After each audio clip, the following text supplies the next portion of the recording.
Olá, estamos aqui com mais um podcast para falarmos de design, inovação, cidades, com uma convidada super especial, a arquiteta Juliana.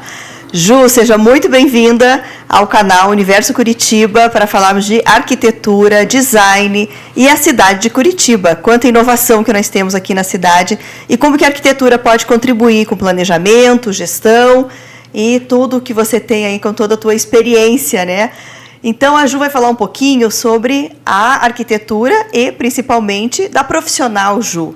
Vamos conhecer quem é a Ju, o que a Ju faz, como que a Ju começou essa carreira de arquitetura e por que a arquitetura voltada para o planejamento das cidades. Então, obrigada, Adri, por estar me recebendo aqui. Estou muito feliz de ter sido convidada para participar do teu podcast aqui. Muito bem, então, eu sou formada já fazem 22 anos, então já tenho aí uma bagagem aí de um tempinho, né? A arquitetura veio para mim em função do meu pai ser engenheiro civil e eu conviver com essa parte de projetos e tudo mais, né? Então, nunca me vi fazendo outra coisa da vida, assim. E morando em Curitiba, a parte de planejamento e urbanismo estão na veia, né? Não tem como não estar, né? A gente, desde pequeno, escutando toda a parte de planejamento, vendo tudo o que acontecia.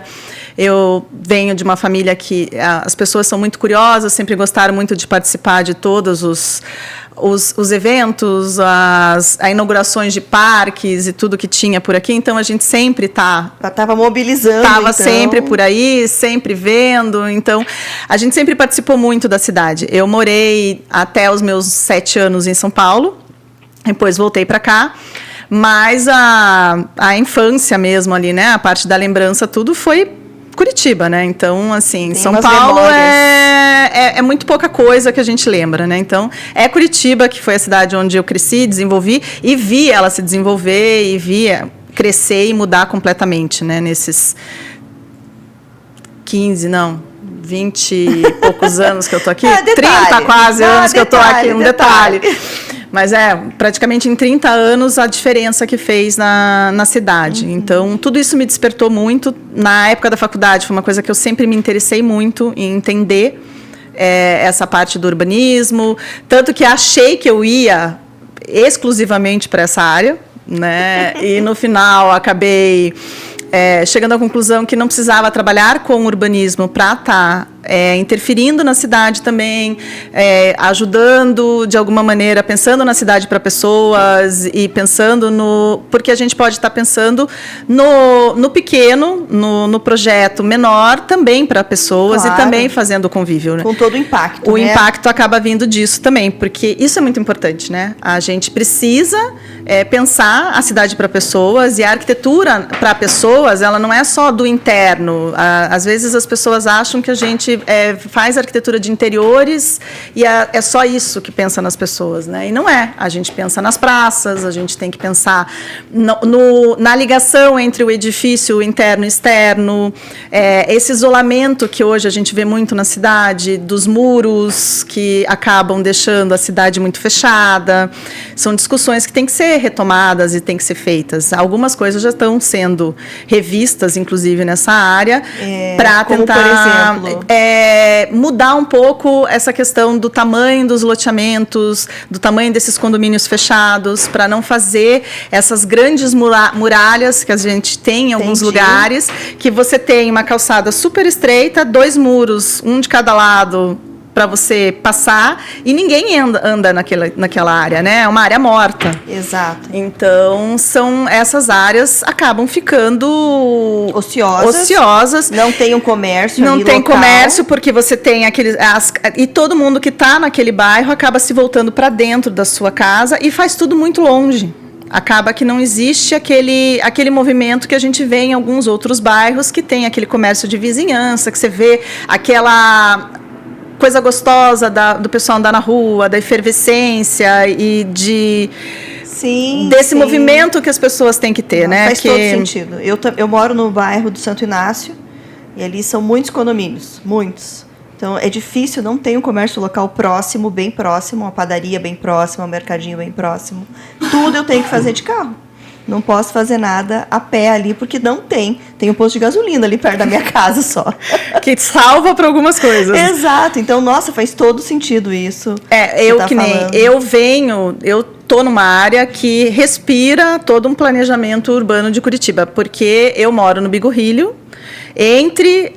Eu tô no sistema do binário ali do Expresso, né? Então eu tenho a Padre Anchieta de um lado, Martim Afonso e Padre Agostinho do outro. Então eu consigo ver exatamente o que acontece com essa movimentação e esse planejamento que fez ali.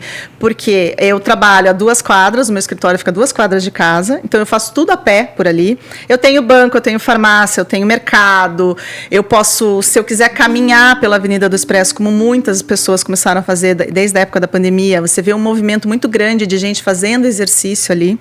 Sim, ali tem... Uma coisa só que a gente acaba percebendo, ainda mais, né, a quem gosta da parte de urbanismo e de gestão com pessoas, você olha para aquilo e pensa assim, puxa, podia ter uma calçada mais larga, podia ter uma área maior aqui, a ciclovia. Ter um espaço de caminhada mais gostoso, porque a Padre Anchieta ali, a Padre Agostinho, a Padre Anchieta, elas são ruas muito arborizadas, então isso já é um clima que já deixa um clima mais gostoso. Mas mesmo assim, elas não são próprias para o pedestre que está ali, né? Sim, é verdade. Não são tão seguras, não tem uma ciclovia ali próxima, ali tão específica. Isso, então acaba acontecendo muito. Você tem a via calma, né? A ciclofaixa ali para o pessoal, que é um pouco complexo o uso dela, porque tem gente que acha que andando de bicicleta motorizada pode andar ali, moto anda por ali, ou o pessoal anda na contramão em vez de andar no mesmo sentido da rua. Então acaba tendo. De vez em quando a gente vê uns acidentes assim, de um ciclista atropelando um pedestre, porque o pedestre olhou para o lado que era o da via e não viu que o ciclista está vindo ao contrário, sentido, né? por causa do sentido, sinalização, toda a comunicação. E o pessoal que quer correr não vai correr na ciclofaixa, porque vai estar no meio da rua, então vai correr na canaleta do Expresso. Então tem todas essas... Só que todo mundo quer usar, porque tem muito apartamento ali, você tem um fluxo de pessoas que acabam. E como ali, como em outras regiões que fazem o binário, você tem esse uso misto, tanto de comercial como residencial, muitas pessoas acabam trabalhando e morando perto das suas residências ou durante o dia mesmo, né? Você está no escritório, sai para almoçar, porque tem um restaurante do lado, volta, então você está vivendo aquele pedaço da cidade, né? E isso é muito importante, a gente viver os espaços da cidade. Então, essa é uma coisa por isso que um plano diretor tem que ser revisto a cada 10 anos, para você poder, olhando, porque a cidade, ela também, por mais que você direcione no plano diretor, não necessariamente o plano diretor, a cidade vai obedecer o plano diretor. Sim, porque a cidade ela é viva, né? É viva, tem uma diversidade muito grande, né? Então, e de um ano para o outro, muitas situações podem acontecer. Então, você tem os planejamentos que você faz, né? O próprio PUC aqui faz todo um direcionamento, mas isso não significa que os usuários daquele espaço vão obedecer e vão ocupar exatamente da mesma maneira, né? Pode ser que em alguns trechos você comece a ver algumas vocações diferentes e tenha que revisar isso, tenha que mudar. E não só isso, né? Você tem que fazer um planejamento de tudo, porque a cidade cresce. Vamos ver o que aconteceu agora com Porto Alegre, com o Rio Grande do Sul. A cidade cresce, você não prevê esse crescimento da cidade, essa área mais cimentada, vamos dizer assim, da cidade, e daí você não faz as contenções de cheia, não faz as bacias, não pensa nesse tipo de evento, porque assim, foi feito, tem um projeto, a gente entende que tem um projeto, só que se ele não for revisto de tempos em tempos, a cidade cresce muito rápido, ela desenvolve muito rápido. Eu vejo ali em volta do bairro ali onde eu moro, quando a gente se mudou para lá, há uns 25 anos atrás, mais ou menos, era aquela coisa, né? Tudo era mato, né? E, de repente, começou a subir torre. Hoje você não vê praticamente terreno vazio ali. Então, e pouquíssimas residências. Residências são nas ruas um pouco mais para baixo, mas a área, área de grama. De grama você quase não tem. Porque um prédio vai ter subsolo, então o quanto que ele está absorvendo ali? Quase nada. Então, tudo isso vai influenciando. E você tem que ir fazendo a conta de que isso vai sobrar para alguém, né? Porque na hora que a chuva vem, ela fez escoar. E como os antigos diziam, né, a água acha espaço onde ela quiser. Então, ela vai escorrer, ela vai escoar. A própria Curitiba, né, a gente tem as bacias que foram feitas nos parques, que os parques são próprios para isso, são essas bacias de contenção. Tanto que a gente consegue lembrar aí de épocas que o Barigui deu uma alagada, mas ele já é projetado para isso, para ele receber essa quantidade de água a mais.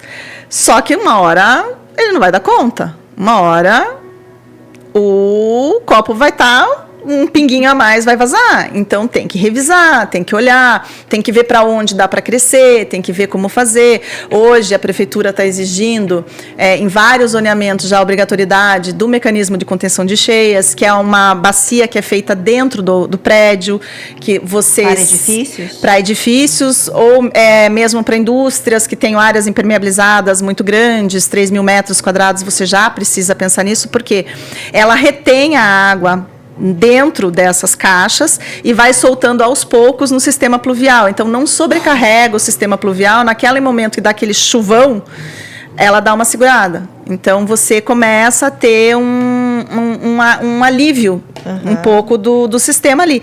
Não resolve 100%? Não, mas ajuda. Mas todas as empresas, todas as indústrias, então, deveriam ter este plano. O ideal é que, mesmo quem no passado não foi obrigatório fazer, o ideal era fazer. Porque, e mesmo revisar também. Revisar, porque internamente você tem ali o teu espaço, uma indústria grande, você tem um estacionamento grande. Se você não pensar que no dia a dia teu ali, de repente dá uma chuva grande, qual que é a vazão que a tua capacidade mesmo, né?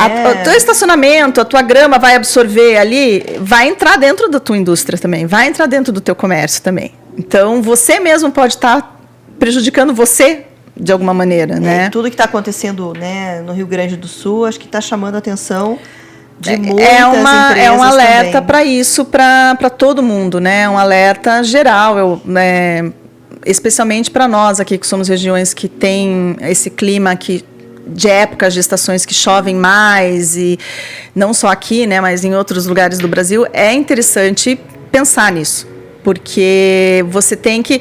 É bonito no papel, mas isso tem que, de tempos em tempos, tem que ser revisto, tem que estar o tempo inteiro. Não adianta um plano de 30 anos atrás, hoje já não vale mais. Sim, imagine o número de pessoas, empresas... A cidade cresce, desenvolve, então você tem uma série de coisas que vão acontecendo, né? Então, como você revisa o zoneamento e a legislação para poder atender, de repente, uma demanda diferente que está crescendo da cidade, essa infraestrutura tem que ser revista também. É uma infraestrutura que ela tem que ser sempre pensada.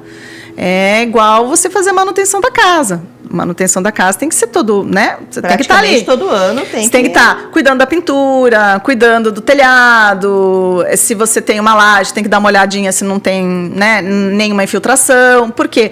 Porque depois sai muito caro se for arrumar tudo numa vez só. Exato. Se você vai arrumando de pouquinho, um pouquinho toda vez, no final o negócio fica... Vai se resolvendo, sim, vai ficando mais simples de você ir melhorando, né? Isso. Porque você vai fazendo um aprimoramento. Nos bairros da cidade, isso acontece bastante, né? Acontece. Muito isso. E as inovações, Ju, que existem hoje e que podem ser um diferencial para a cidade de Curitiba no futuro? Não só na parte hídrica, né? Mas na parte de tecnologia... A gente está com... Curitiba virou um polo, né, de tecnologia e inovação, que a gente está com muitas coisas acontecendo aqui. É uma referência no Brasil, está virando referência. Né? E a gente tem essas questões, vários instrumentos e várias formas em outras áreas também, né? Você tem a parte de gestão de energia, a questão da energia solar, que está surgindo essas questões de células voltaicas que podem ser cada vez tão menores as placas, mais fáceis de você adaptar e colocar em qualquer espaço, porque você tem Antes era só, você pensava nisso como um espaço enorme que tinha que ter e com muito sol, e não é. Curitiba é uma cidade que tem muita luminosidade, então ajuda. Então, quer dizer, aqui a gente pode ter esse tipo de captação, é uma energia pura. Mesmo Curitiba que... Mesmo Curitiba nublada, do jeito que, né? Curitiba não tem sol, né? Que ninguém quase vê o sol aqui. Não, mas a gente tem um bom índice de luminosidade, que é o que é captado para isso. Não precisa ser somente o sol, Não é o sol, não é aquele dia lindo, maravilhoso, céu azul de brigadeiro, com o sol lá, que faz com que isso seja usado. Então, você vê, é uma tecnologia que está cada vez ficando mais barata, mais acessível. Sim. E aqui a gente tem algumas empresas desenvolvendo formas diferentes de fazer isso. Coberturas para carro, que você pode colocar na tua casa, vai fazer um pergolado lá, vai cobrir, coloca a célula em cima. Então, quer dizer, você tem várias formas de estar trabalhando com isso. Então, são coisas que são boas tanto para a natureza, né, para a parte da sustentabilidade, vamos dizer assim, quanto da tecnologia, porque você vai ajudando e vai fazendo melhorar dentro desse sistema, né? As partes de outras que esses tempos eu tive numa rodada de negócios e o pessoal estava apresentando novas tecnologias para as questões do ciclo cardiano dentro dos espaços, para poder você ter a questão da luminosidade, da luz, para poder ter mais conforto ter também, mais conforto, né? Durante o dia, inclusive para quem está trabalhando ali dependendo do lugar, você não tem visão do externo, como que você faz para sentir que o dia está passando, que o dia está melhor? Então, tem todas essas tecnologias que acabam conversando com outras tecnologias nossas, né? A internet das coisas aí que faz toda esse trabalho, e ele ajuda nisso, porque ele vai mudando um pouco a questão da luminosidade interna do ambiente, ele te dá uma claridade um pouco diferente, vai te dando um conforto, especialmente para quem trabalha em home office, porque você em casa, você tem que começar a desligar uma hora, né? Você tem que ter um horário para dar aquela baixadinha, para dar desacelerar, porque senão a gente não desacelera nunca, né? Exatamente. Passa o resto da vida ali, vai trabalhar, mora, ainda mais quem trabalha em casa e quem faz esse tipo de coisa, mora, trabalha, come tudo dentro de casa, esquece que vida não existe vida, né, fora do... Eu vivi muito isso na pandemia. Nossa, né? Nós mulheres somos campeãs nisso. Achava que não precisava, né? Almoçar pra quê, né? Jantar pra quê? Já que eu tô aqui, vou terminar de fazer o que eu tô fazendo. Aí quando você vai olhar, você tá lá... Olha pro relógio e leva um susto. Você pega e fala, meu Deus, já tá escuro, eu ainda tô aqui, o que aconteceu, né? Então, essas coisas que são importantes, que a tecnologia traz pra gente, tem inovação cada vez ajudando mais de maneiras diferentes, até mesmo controles que você faz internos dentro do celular, do computador, para você dar momentos de foco e até te propiciar desligar, e, né, claro que a gente pode dar o golpe também nos eletrônicos, e, né, a gente consegue fazer isso, mas você tem essas opções de mudar, colocar no teu próprio sistema uma forma de você se autocontrolar, se autogerenciar ali para diminuir o tempo de trabalho, para melhorar a qualidade de vida, que é uma coisa que eu há muito tempo busco, que é a qualidade de vida, tanto no escritório como no trabalho em geral, com as pessoas com quem eu trabalho. A bandeira que eu levanto é essa, que a gente precisa ser mais... Lembrar que a gente é humano, que a gente não é máquina, né? Exatamente. E trabalhar mais essa humanização, né, dos processos, dos projetos. Eu ia te perguntar exatamente isso. Essa questão dos projetos humanizados. Fala-se muito da questão da inovação nas cidades. Mas a cidade é formada por pessoas, né? Então, as pessoas que estão dentro de um ambiente, seja numa empresa, numa cidade... Trabalhando projetos humanizados, todo mundo ganha qualidade de vida. Com certeza. E como é que teus projetos podem ajudar nessa humanização? Normalmente o que a gente tem visto de novidades e o que a gente busca indicar, inclusive nas consultorias, no que a gente trabalha junto. a parte de trazer a área da neuroarquitetura e da biofilia para dentro dos espaços, que é justamente pensar no espaço para quem está usando ele ali. Então, você ter um espaço... eu vou falar um pouco mais da área de comercial, que é onde a gente passa boa parte do dia nos nossos locais de trabalho. Sim, né? Nos escritórios em geral. Mesmo que seja num home office, você vai estar ali naquele... Então, aquele teu espaço, ele tem que ter uma cara de escritório, claro, para você poder se concentrar e poder fazer as coisas. Mas ele não precisa ser aquele estilo baia que a gente tinha na década de 80 ali. Totalmente industrial. Que era aquela coisa fechada naquela caixote, que né, ninguém olhava para o lado. E olha lá, para você ter uma sensação de paisagem, o pessoal às vezes imprimia uma foto de um bosque lá e colocava. Então, aquela iluminação fria, aquela luz fria, super luz, que é a luz do dia, né? Que não é bem luz do dia, né? Então, essas coisas que não fazem bem, a questão da luz azul, então tem todas essas... Então, o que a gente faz? Você tenta buscar trazer um pouco de verde para dentro dos espaços.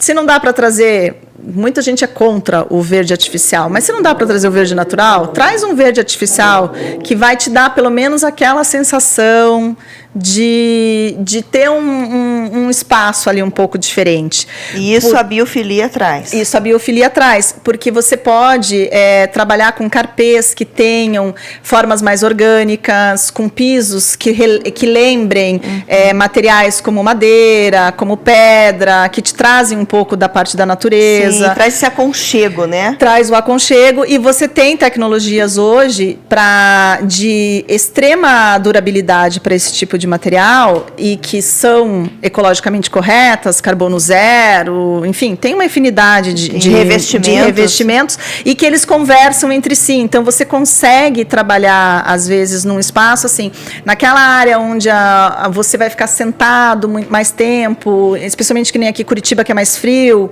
você tem uma área mais quentinha ali com um carpê, com uma área um pouco ou um emborrachado que seja mais confortável, até por questão de barulhos e outras coisas que você possa ter, especialmente, né, dependendo do tipo do escritório, mulheres com salto e daí desconcentra quem está do lado, ou formas de absorver um pouco esse som. Então, você traz esses formatos um pouco mais orgânicos, formatos que lembram um pouco a natureza ali no piso. Que faz uma diferença enorme no dia a dia. Faz. E você daí tem ali dentro, mesmo em espaços pequenos, você consegue fazer isso. Eu gosto muito de trabalhar com escritórios menores, com espaços pequenos, que é onde... Porque espaços grandes é super fácil da gente fazer, né? Espaço grande permite tudo. Você pode pôr sala de descompressão, você pode fazer... Mas como é que você faz isso num espaço pequeno? Nossa, é desafiador. Então, no espaço pequeno, você vai ter que vai ter que pensar nas plantas. Espaços pequenos geralmente têm janelas, então você consegue trazer plantas naturais. Aí fazer uma pesquisa das plantas que quem vai estar ali usando, né? Sempre pensando no usuário final, né? Pensar nas plantas que essa pessoa gosta, plantas que não tenham uma manutenção tão complexa, porque também você viver refém, eu adoro. Se for no meu escritório, tá cheio de planta lá. Mas eu tenho até um calendário para poder saber o horário, os dias que eu tenho que regar minhas plantas. Sim, mas quando é feriado, quando viaja, quando é fim de semana, como é que tudo faz? Tudo complica, né? Então, é quase que nem ter um bichinho de estimação. Se você deixar, a plantinha vai morrer. Então, você tem que ter plantas de cuidados um pouquinho mais... Plantas um pouquinho mais resistentes, mas que fiquem bacanas numa área com sombra, numa área com calor, porque a planta ela traz essa lembrança da natureza, ela traz especialmente nos conecta, né, com esse bem-estar, com essa qualidade de vida que a gente busca. Se você pensar que uma orquídea, por exemplo, que ela passa um período, né, sem flores e de repente ela floresce, que gostoso você ver aquelas flores nascendo ali, ou cores diferentes, quer dizer, dá um colorido diferente no escritório, na tua mesa, ela mexe um pouco com o teu humor até, porque você chega com a grata surpresa de ter um botão lá nascendo, é super gostoso. É uma coisa que dá uma diferença. E isso, por mais que não pareça ser uma inovação, é uma inovação. Você poder ter o espaço com mais qualidade e ele mais próximo de uma vivência mais humanizada mesmo, né? Porque você está ali... Não é só a cadeira que tem que ser confortável, não é só a altura da mesa que tem que ser boa. Não é só questões ergonômicas. A ergonomia é o mínimo, né? Isso é obrigatório, qualquer arquiteto, designer tem que, né? A ergonomia, afinal de contas, a gente estudou para isso, né? E o pessoal que fez os projetos dos mobiliários pensou nisso também. Mas é a gente pensar no restante do espaço, é pensar em ter uma cadeira que a pessoa possa sentar num dado momento ali para tomar um chá que não seja na mesa dela, que ela possa ler, que ela possa, no momento ali, sei lá, não pode sair, tá uma correria no escritório, ter um cantinho mínimo do café que ela possa comer alguma coisa ali, fazer um lanchinho rápido se ela não puder sair, ou num temporal que tá no meio, daí dá aquele desânimo, não vou querer sair, vou pedir uma comida no escritório. Eu tenho que ter um lugar para poder comer. Por mais que não precisa ser um refeitório, pode ser a própria mesa de reuniões do escritório. Você pode ter ali um espaço que ele se transforma. Isso é uma coisa também que é bacana. Você fazer esse pensamento do... Que os espaços se transformam. Os espaços se transformam. Os espaços podem ser usados de várias maneiras. De multifunções, né? Ali, de acordo com o projeto. Uma coisa que eu não tinha visto, que eu moro perto da Praça do Ucrânia e eles estão reformando lá a praça. Eu passo sempre por ali. E aí, esses dias eu estava andando, né? Aí parei para ler um pouco sobre a apresentação do projeto. Então, ali eles estão justamente fazendo isso. Eles estão pensando na parte que sempre foi uma parte que era uma vocação da praça, que era a parte das brincadeiras, das crianças, do convívio das pessoas ali, e tem a feira. Assim, a feirinha que sempre teve ali na praça. A feirinha tradicional da praça. O que eles estão fazendo? Eles estão criando uma área que vai poder ser usada por todo mundo durante a semana normal, mas que quando tiver a feira vai ter um conforto para quem estiver na feira, tem uma demarcação da onde acontece a feira. Então, acaba criando quase como se fosse um espaço ali de convivência no dia da feira, vai criar um clima de feira, com o piso diferenciado que eles estão fazendo ali. Então, quer dizer, você pensou uma praça, mas você está pensando na praça para quem vai usar. Você está fazendo a praça de uma maneira, pensando no entorno, pensando no usuário, pensando e nos múltiplos usos que ela vai ter. Porque e diversas pessoas ali, desde crianças... Vão ter diversas idades acontecendo ali. A minha curiosidade só é que eles tiraram, acho que a pista de skate que tinha lá, né? Porque quando eu era adolescente, o pessoal andava de skate ali. Não sei se eles vão manter a pista de skate, mas são coisas que... Até porque eu passei minha infância ali do lado, né? É uma praça que realmente ela sempre foi muito simbólica. E é uma das poucas praças naquela região ali. Até porque é uma região altamente urbanizada, né? Ali é extremamente. Então tem poucas praças, e então é uma praça importante para poder conciliar os diversos públicos, e vai ter até uma horta ali que eu vi, né? Ela vai ganhar uma vida muito maior do que ela tinha. Então ela vai se tornar realmente uma praça com cara de praça de novo, porque ela passou por um período que ela ficou árida, né? Ela não tinha mais aquele ar de praça, que quando se fala em praça, você lembra do quê? De verde, de banco, de espaços para as pessoas brincarem, que vai descer do prédio e vai levar para brincar ali, para dar uma volta. A própria feira, que o pessoal ali é uma das mais... Sim, que super importante. Sempre está cheia. Não sei se foi uma das primeiras, eu acho que surgiu das feirinhas noturnas, quer dizer... Que daí estimula todos os negócios ali locais, né? E aí você vê, inclusive, mesmo com a feira ali, a quantidade de lanchonetes e restaurantes que saíram em volta também. Por conta da feira. Por conta da feira. Que você vê na sexta-feira, que era o dia da feira ali, era muito legal. Você vai andando, que nem da minha casa, dá umas 4 quadras para chegar na feira, você vai a pé. Você não vai... Né? Então você vai andando, aí às vezes você nem chega aí na feira, porque você olha e tem abriu uma lanchonete nova, vou experimentar essa aqui. Para ali. E você vê o movimento acontecendo de volta, quer dizer, a cidade mudando um pouco a vocação. No meio daqueles prédios surgiram alguns lugares ali trazendo, por quê? Porque tem a feira que trouxe que traz um fluxo de pessoas, traz o público. E trouxe essa dinâmica diferente que da economia local. Provavelmente a prefeitura não tinha pensado nisso ali, o urbanismo não tinha pensado nisso quando foi planejado aquele formato de prédios, aquelas galerias, não imaginava que talvez com uma feira ali a vocação fosse mudar um pouco e fossem aparecer tantos cafés, tantas lanchonetes, tantos restaurantes. E a cidade mudou. A cidade é viva, como você falou. Então, né?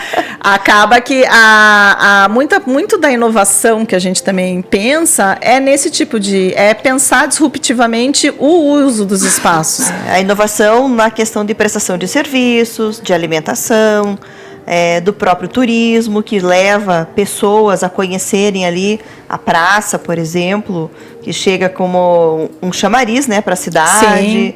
Enfim, tem inúmeras funções ali, né?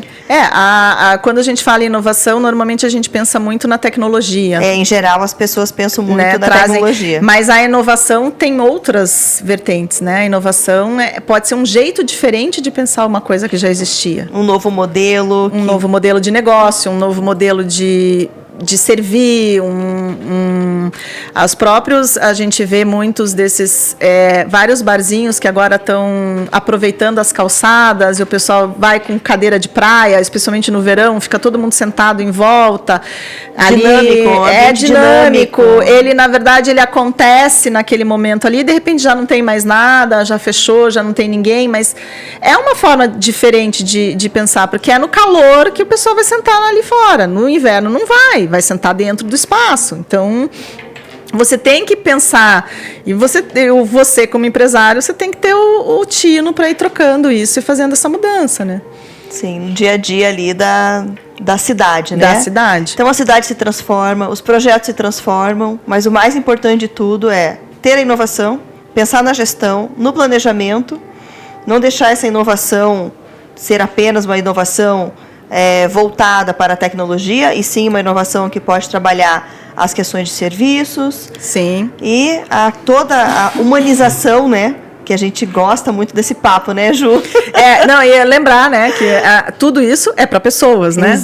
Os seres humanos ainda a gente tem inteligência artificial, mas ainda continua existindo pessoas. Então, né, a cidade é para pessoas. E Yangel fala muito disso, né, que cidades são para pessoas. Então, a gente tem que lembrar disso o tempo inteiro. E cada bairro, cada local tem uma vocação, né? Cada local tem uma vocação. Cada bairro você vai ver o comércio crescer de um jeito, você vai ver o fluxo das pessoas, os horários das pessoas. Tem bairros que são mais residenciais e que esse comércio, o burburinho no final de semana.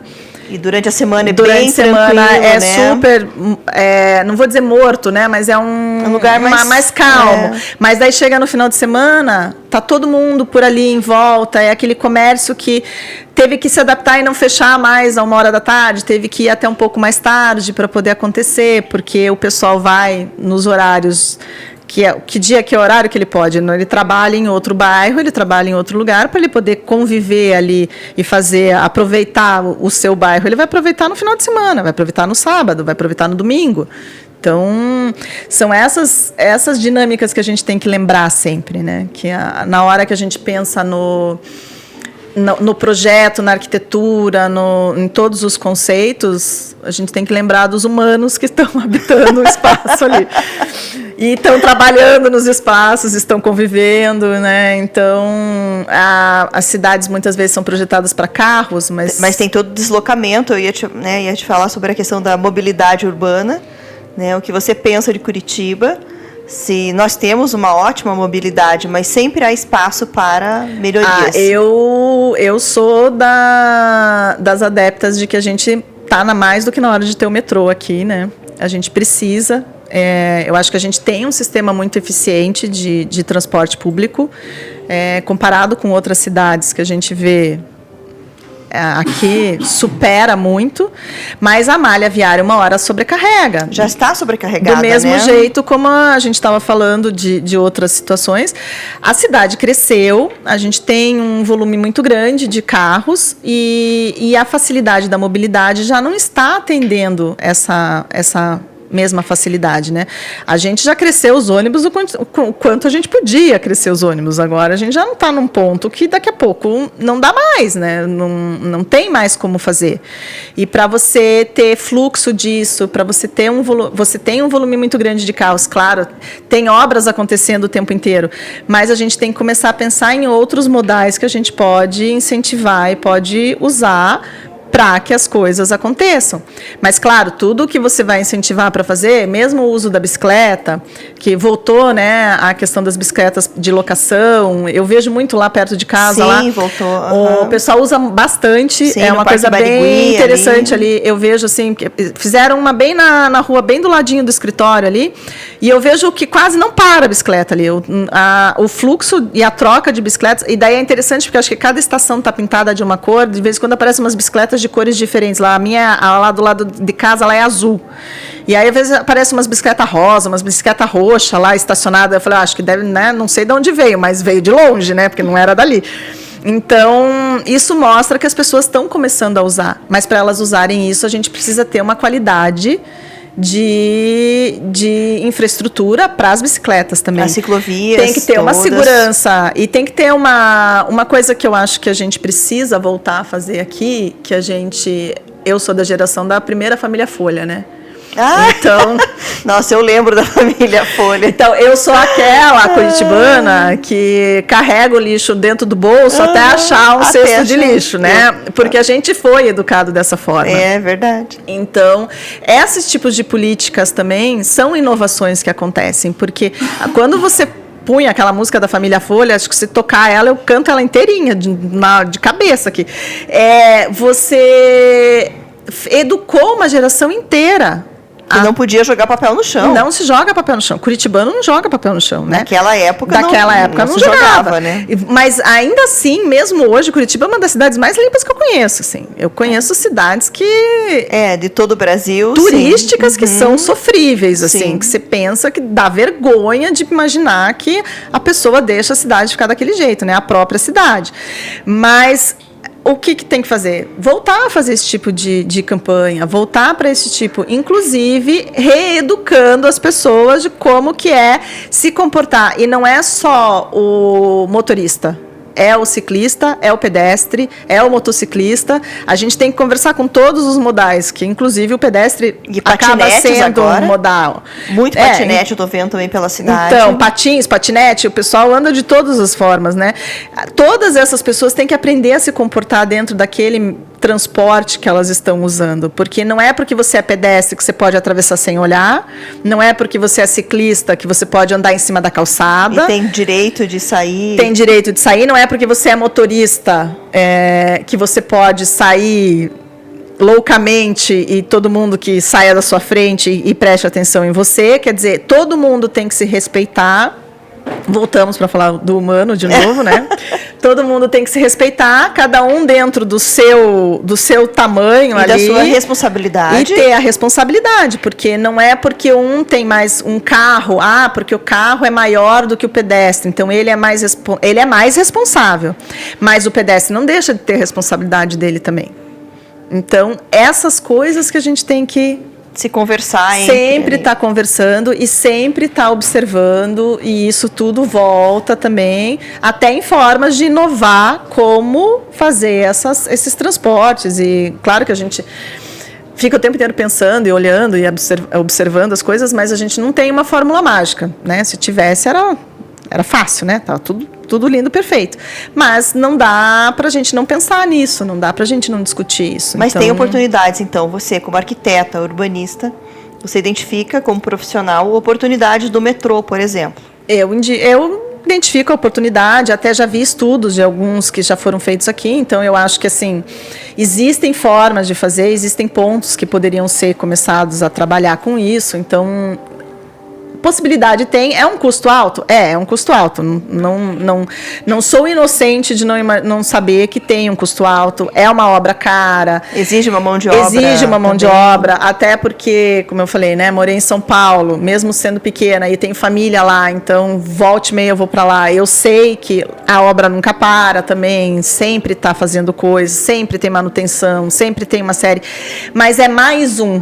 é mais um plus, é mais uma forma. Então, a gente tem que pensar nisso. É sempre no mais um para aliviar aquilo que está sobrecarregado. Ninguém está dizendo que vai pôr metrô e vai tirar ônibus, mas vai diminuir e vai melhorar. Talvez hoje pessoas que usem carro, dependendo, possam usar o metrô e deixem seus carros em casa. Então, ou comecem a andar de bicicleta, ou comecem com a facilidade da mobilidade. Sim. Então, a mobilidade acaba sempre sendo um ponto, um cerne, que ele é um calcanhar de Aquiles da cidade, de qualquer cidade, que é a parte mais difícil de resolver. Sim, mas numa capital, por exemplo. Especialmente porque você está o tempo inteiro recebendo pessoas novas e fluxo de gente chegando para vir morar. Não só turistas, mas você tem um fluxo de gente que vem, né, que migra para a cidade, estudantes que estão vindo para poder fazer uma faculdade aqui e acabam ficando depois, muitos não voltam, né, para suas cidades. Então, é uma dinâmica que acaba acontecendo que você tem que estar o tempo inteiro ali atento, estudando e pensando. E existem formas de estar participando disso de alguma maneira, né? Porque você tem os concursos que a prefeitura promove para alguns espaços, então a gente tem algumas coisas acontecendo, tem associações e os conselhos que também normalmente estão dentro dessas conversando com essas entidades, então Sim. existem oportunidades disso ser aberto e ser falado. A gente tem o próprio Smart Cities aqui, que traz muito disso também, que conversa muito, pensa muito nisso, né? Então, essas coisas que a gente tem que estar... Quem está interessado tem que estar o tempo inteiro procurando formas e tentando achar quem possa ajudar ali, quem possa... De repente, levar uma ideia. Eu acho que eu penso muito assim.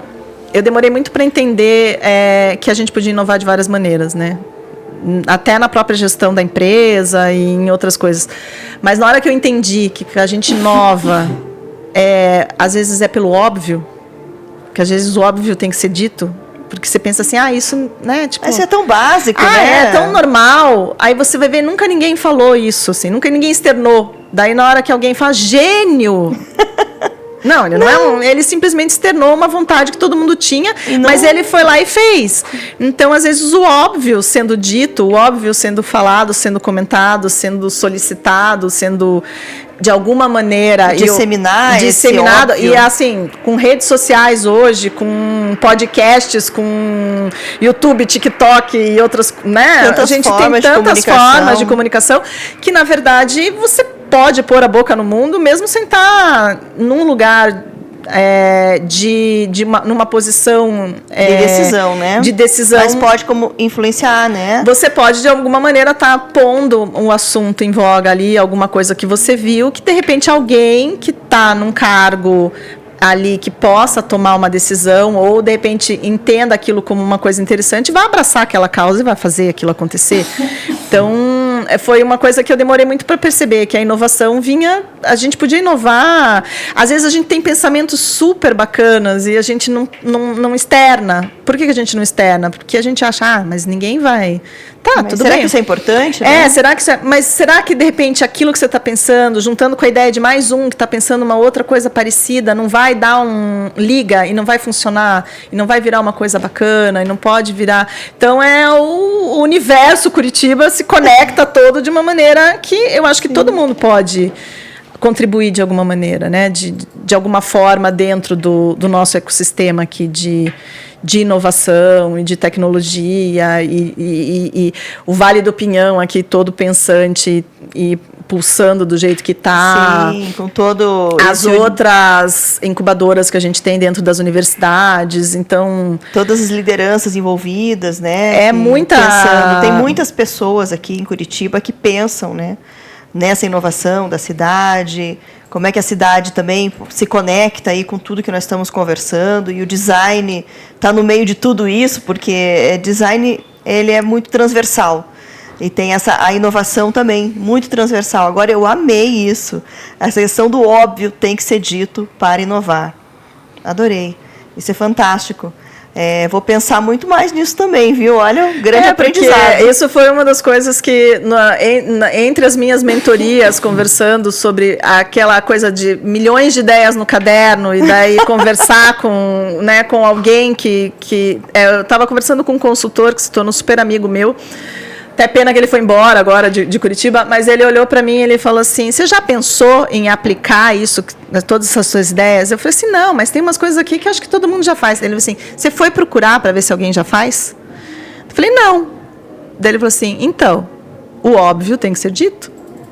Fantástico. O óbvio tem que ser dito para inovar. Adorei, Ju. Ai, que bate-papo gostoso. Passou rápido, né? Vamos fazer um tintim aqui? Vamos fazer um tintim. Obrigada, Ju, pela tua participação. Imagina. Super arquiteta e urbanista aqui da cidade de Curitiba. Pronuncia o sobrenome, por favor, do seu escritório de arquitetura, porque eu não vou cometer, gente, essa gafe. Não, o sobrenome, né, é austríaco, então é um pouquinho complicado. É Schitzenberger. Então, é chique o negócio aqui, meninas. Então, até para facilitar, o apelido sempre foi Ju Schutz, né? Porque para tentar facilitar um pouco, então o escritório acabou ficando com esse nome, né? E aí a gente até fez uma brincadeira com as letras, tirou um pouco, né? Porque era uma sopa de letrinhas ali, o próprio Schutz já era uma sopa de letrinhas. Escreve igual a do sapato, o Schutz, né? Mas o meu tem trema, então na verdade seria Schitz, né? E então a gente pronúncia é Schitzenberger. Nossa, o U com trema faz um som de U. Nossa, então gente, ele olha só. Tem todo um. Mas tem gente que fala Schitzenberger, mais como I. A gente só no Brasil, né? Não dá pra gente obrigar, exatamente. Né? Mas a pronúncia mesmo. Só que ela assusta pelo tamanho, né? Conheço bem isso. O meu sobrenome também, né? também é então, muita letrinha. Na família a gente tem vários sobrenomes ali que são sopas de letrinhas, assim, então a gente brinca que todo mundo teve que ser alfabetizado antes de poder escrever o sobrenome, né? Porque antes não conseguia, né?